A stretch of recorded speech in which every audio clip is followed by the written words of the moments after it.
Presiden Indonesia, Prabowo Subianto, diketahui mengagumi dan berencana untuk meniru gaya kepemimpinan salah satu mantan pemimpin Partai Komunis Tiongkok atau PKT, Deng Xiaoping di Tiongkok.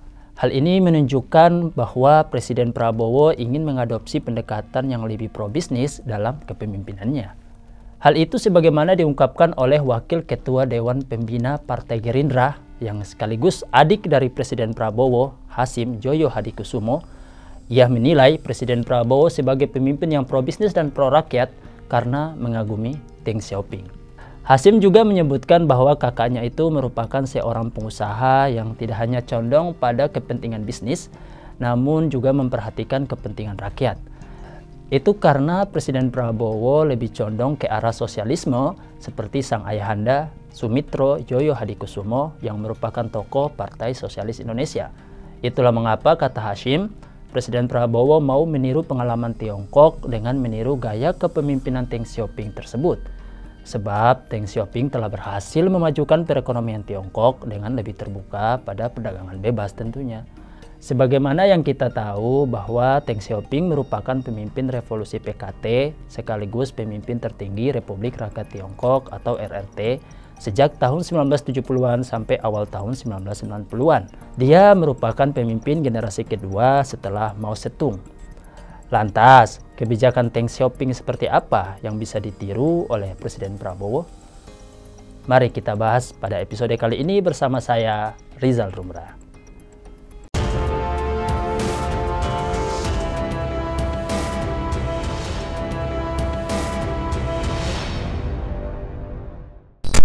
Untuk menjadikan Indonesia bisa begitu berkembang seperti yang terjadi di Tiongkok, kami pikir Presiden Prabowo dapat meniru kebijakan Deng Xiaoping yang revolusioner melalui langkah-langkah konkret dengan mengadaptasi beberapa kebijakan yang sesuai dengan konteks Indonesia. Pertama, yaitu reformasi ekonomi dan pembukaan pasar. Sebagaimana yang kita tahu, Deng Xiaoping memulai reformasi ekonomi dengan mengubah sistem ekonomi terpusat menuju ekonomi pasar yang lebih terbuka. Dia telah memperkenalkan reformasi dan pembukaan pada tahun 1978 yang memungkinkan investasi asing masuk, juga pembukaan pada sektor ekonomi yang sebelumnya tertutup, dan memodernisasi pertanian hingga industri. Kebijakan ini setidaknya telah memberikan dasar bagi transformasi Tiongkok menjadi salah satu kekuatan ekonomi global yang utama. Kita bisa lihat nih dalam beberapa dekade, di mana Tiongkok tidak hanya berhasil mengurangi kemiskinan secara signifikan, melainkan juga mengubah dirinya menjadi pusat manufaktur dunia dan pasar besar untuk produk global. Itu artinya kebijakan tersebut berhasil mengubah Tiongkok dari negara yang terisolasi secara ekonomi dan politis menjadi kekuatan ekonomi yang terintegrasi dalam sistem perdagangan global dengan dampak besar terhadap ekonomi dunia. Hasil dari kebijakan tersebut sebenarnya cukup banyak. Salah satunya menjadikan Tiongkok sebagai salah satu ekonomi terbesar di dunia. Bagaimana tidak, setelah kebijakan tersebut diterapkan pada tahun 1978 saja, ekonomi Tiongkok telah mengalami pertumbuhan yang sangat pesat. Produk domestik bruto atau PDB mereka tumbuh rata-rata lebih dari 9% per tahun selama beberapa dekade. Melihat hal ini, wajar saja dong jika akhirnya Presiden Prabowo pun mengagumi Deng Xiaoping dan ingin meniru kebijakannya tersebut. Makanya, dalam mengadaptasi kebijakan ini di Indonesia, kami pikir Presiden Prabowo dapat mengambil langkah dengan menerapkan pembukaan ekonomi untuk menarik investasi asing, baik dalam bentuk investasi langsung atau FDI maupun kemudahan untuk perusahaan domestik berkembang. Presiden Prabowo juga dapat membuka sektor-sektor strategis seperti energi, teknologi, dan manufaktur bagi perusahaan swasta dan asing. Dan yang paling utama nih, Presiden Prabowo perlu mengurangi hambatan birokrasi yang menghalangi pertumbuhan sektor swasta dengan kebijakan yang lebih transparan dan efisien. Kedua, pembangunan infrastruktur skala besar. Sejak awal reformasi ekonomi Tiongkok, Deng Xiaoping telah memfokuskan pada pembangunan infrastruktur besar seperti jalan, rel kereta api, pelabuhan, dan bandara yang memfasilitasi transportasi barang dan orang. Infrastruktur ini menjadi pilar penting bagi pertumbuhan ekonomi Tiongkok. Kebijakan ini tentu saja menjadi faktor kunci dalam transformasi Tiongkok menjadi kekuatan ekonomi global, dengan peningkatan tajam dalam sektor industri, urbanisasi, dan perdagangan internasional. Kebijakan ini juga meletakkan dasar bagi kemajuan teknologi dan inovasi yang lebih lanjut di masa depan. Itulah mengapa kebijakan tersebut berhasil menciptakan fondasi yang kuat untuk pertumbuhan ekonomi Tiongkok yang berkelanjutan. Dengan meningkatkan efisiensi transportasi, energi, dan konektivitas, serta mendukung sektor perdagangan, industri, dan teknologi, kebijakan ini telah menjaga momentum pertumbuhan Tiongkok yang terus meningkat bahkan hingga saat ini. Makanya untuk mengadaptasi kebijakan ini di Indonesia, Presiden Prabowo perlu lebih meningkatkan dan memperbaiki pembangunan infrastruktur utama seperti jalan tol, pelabuhan, bandara, dan jaringan kereta api untuk meningkatkan konektivitas antar wilayah di Indonesia, mengurangi biaya logistik, dan mendorong pertumbuhan ekonomi. Di samping itu, perlu juga memperhatikan pengembangan infrastruktur digital untuk mendukung ekonomi berbasis teknologi dan informasi. Ketiga, mengutamakan pembangunan industri dan teknologi. Deng Xiaoping diketahui telah fokus pada pembangunan sektor manufaktur dan industri teknologi sebagai bagian dari transformasi ekonomi di Tiongkok. Ini termasuk membangun industri berat dan memanfaatkan tenaga kerja berkualitas untuk menarik perusahaan manufaktur internasional.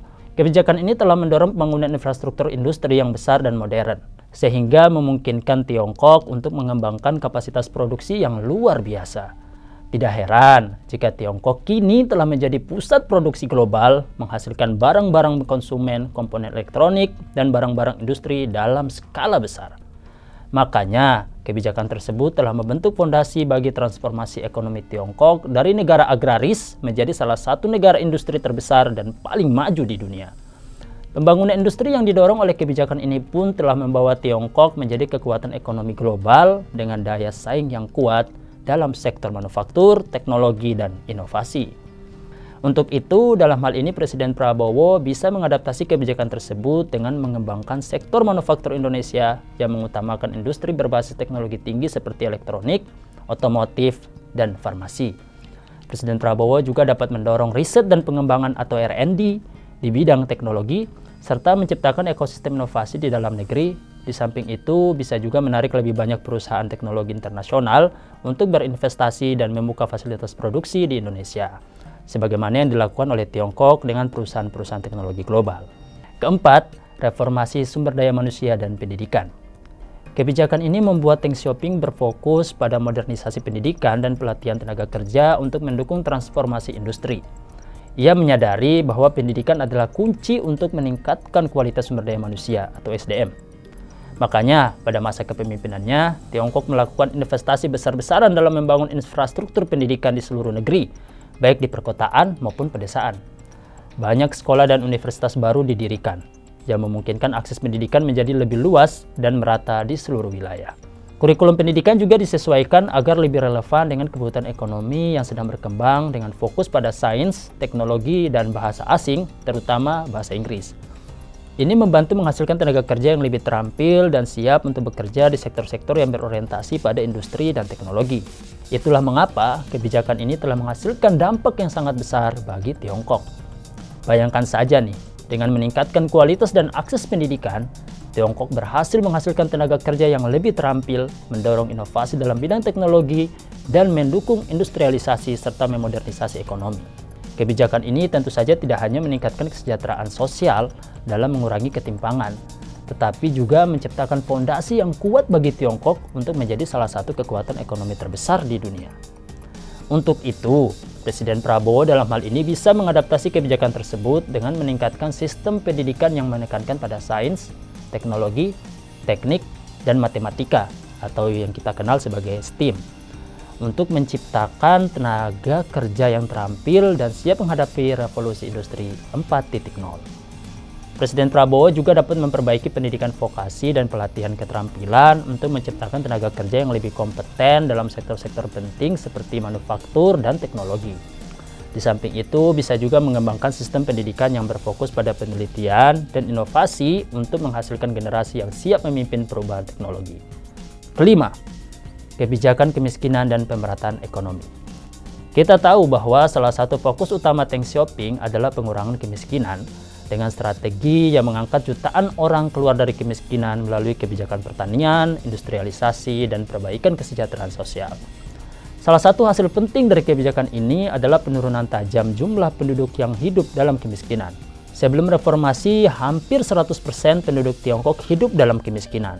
Namun setelah implementasi kebijakan ini, angka tersebut menurun drastis. Hasil itu dapat dilihat dari data Bank Dunia yang mencatat bahwasanya pada tahun 2000 angka kemiskinan di Tiongkok telah turun yakni 49,8%. Bahkan luar biasanya, menurut data tersebut pada tahun 2020 saja angka kemiskinan di Tiongkok sudah mengalami 0%. Makanya, kebijakan ini telah berhasil menciptakan perubahan signifikan dalam kehidupan banyak orang di Tiongkok. Dengan meningkatkan akses ke pendidikan, layanan kesehatan, dan kesempatan ekonomi, Tiongkok berhasil mengurangi kemiskinan secara drastis, meningkatkan kesejahteraan masyarakat, dan menciptakan pertumbuhan ekonomi yang lebih merata. Kebijakan ini juga setidaknya membantu memodernisasi negara, mengurangi ketimpangan sosial dan ekonomi, serta membuka peluang bagi jutaan orang untuk keluar dari kemiskinan dan meningkatkan kualitas hidup mereka. Untuk itu, dalam hal ini Presiden Prabowo dapat mengadaptasi kebijakan ini dengan fokus pada pembangunan yang inklusif dan memperhatikan daerah-daerah tertinggal di luar Pulau Jawa, meningkatkan infrastruktur dan akses pendidikan serta kesehatan untuk daerah-daerah tersebut. Presiden Prabowo juga dapat menyediakan program bantuan sosial yang berfokus pada pemberdayaan ekonomi masyarakat, seperti pemberian modal usaha untuk usaha mikro, kecil, dan menengah atau UMKM, pelatihan keterampilan, dan pendidikan. Sekaligus juga mengurangi kesenjangan antara kota besar dan daerah-daerah luar dengan mendorong desentralisasi dan pemerintahan pembangunan. Nah, setelah semua kebijakan ini diaplikasikan, selanjutnya Presiden Prabowo perlu mengelola stabilitas politik dan sosial dengan menekankan pentingnya stabilitas politik dalam mendukung kebijakan ekonomi dan pertumbuhan jangka panjang. Untuk itu, dalam hal ini Presiden Prabowo perlu membangun konsensus nasional dan menjaga stabilitas politik untuk memastikan bahwa kebijakan ekonomi bisa berjalan dengan lancar. Presiden Prabowo juga perlu menangani perbedaan sosial dan politik dengan inklusivitas, menghindari polarisasi sosial yang dapat menghambat pembangunan. Dengan begitu, maka semua langkah-langkah yang diambil oleh Presiden Prabowo dalam menerapkan kebijakan-kebijakan yang diadaptasi dari Tiongkok, khususnya melalui kebijakan yang diambil oleh Deng Xiaoping dalam membangun perekonomian yang maju dan berdaya saing dapat berjalan dengan baik dan lancar. Tentu dalam hal ini melalui pendekatan yang sesuai dengan karakteristik sosial, politik, dan ekonomi di Indonesia. Demikian jurnal Barata kali ini bersama saya Rizal Rumrah. Sampai jumpa.